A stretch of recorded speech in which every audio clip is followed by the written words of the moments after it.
দর্শক মণ্ডলী আসসালামু আলাইকুম। গ্রিন আর্কিটেক্টের পক্ষ থেকে আমি ইঞ্জিনিয়ার টুটুল আপনাকে অনেক অনেক অভিনন্দন এবং শুভেচ্ছা জানিয়ে আজকে একটা 8 তলা বাড়ির প্ল্যান ডিজাইন দেখানোর চেষ্টা করব এবং খরচের হিসাব দেখানোর চেষ্টা করব। এটা খুবই অল্প জায়গা, মাত্র 2 কাঠা জমির উপরে বিল্ডিংটা করা হয়েছে। জায়গাটি একটু বড় আছে, কিন্তু আমরা বিল্ডিংটা তৈরি করা হয়েছে, ডিজাইনটা করা হয়েছে 2 কাঠার উপর মধ্যে। 2 কাঠার মধ্যে 2টা ইউনিট এবং 8 তলা বাড়ি লিফট সহ।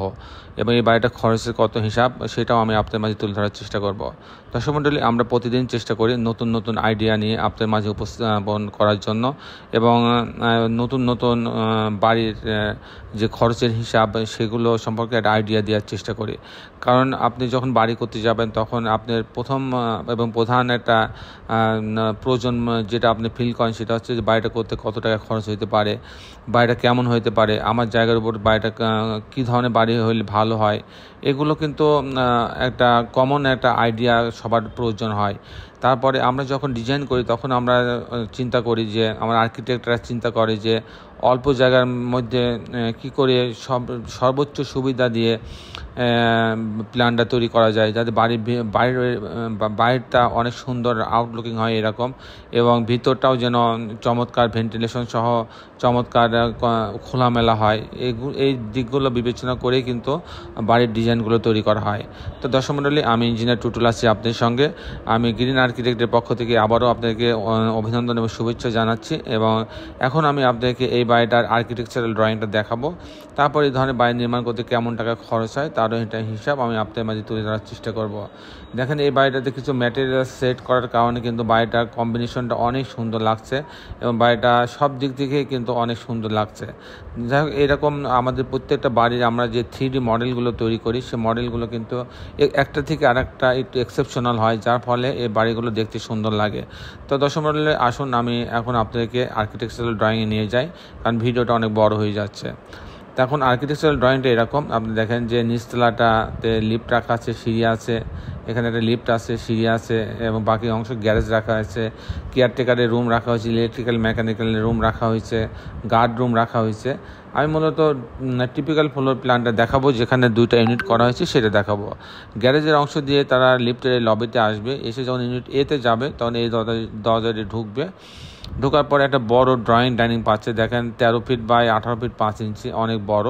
এর সাথে একটা কিচেন আছে, এখানে ভেন্টিলেশনের জন্য একটা স্পেস রাখা হয়েছে, সেখানে গ্রিন জোন করা হয়েছে, একটা কমন টয়লেট রাখা আছে, এখানে একটা মাস্টার বেড রাখা হয়েছে, মাস্টার বেডের সাথে একটা টয়লেট রাখা হয়েছে অ্যাটাচ, এবং একটা বারান্দা রাখা হয়েছে, এবং এখানে আর একটা বেডরুম রাখা হয়েছে, এই বেডরুমের সঙ্গে একটা বারান্দা রাখা হয়েছে। এই হচ্ছে 2টা বেডরুমের সামনে ডিজাইনটা করা হয়েছে।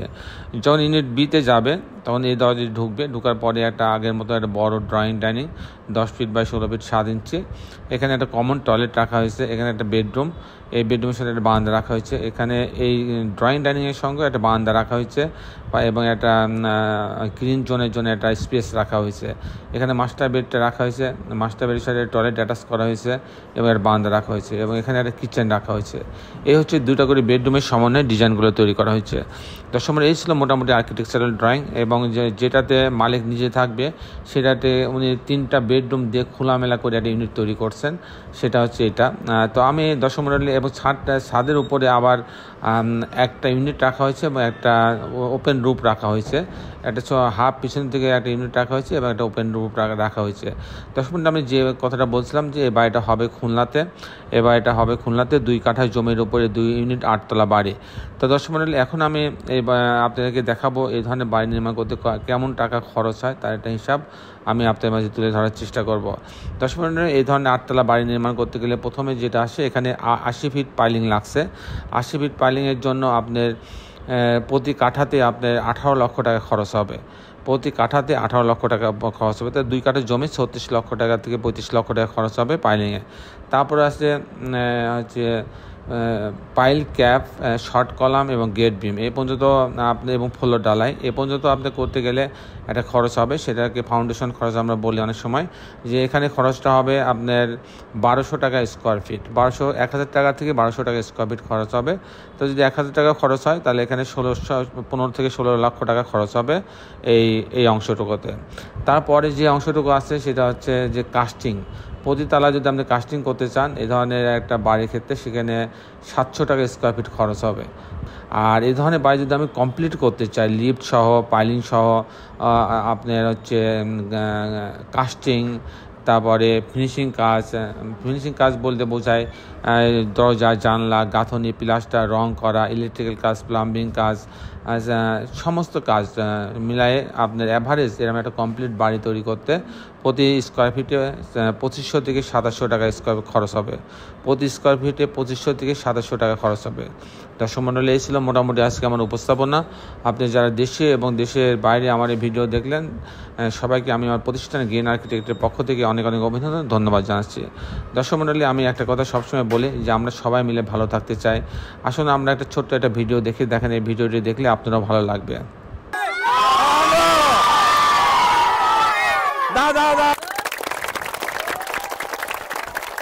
যে Bangamata gold cup football tournament উপলক্ষে আমাদের হরিপুর ইউনিয়নের মোট 18টি দল অংশগ্রহণ করছে। উপহার দিয়ে দেবো।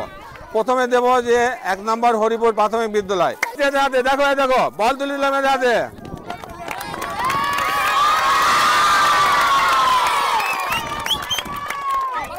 এবার আসবে বোয়ালদা স্কুল।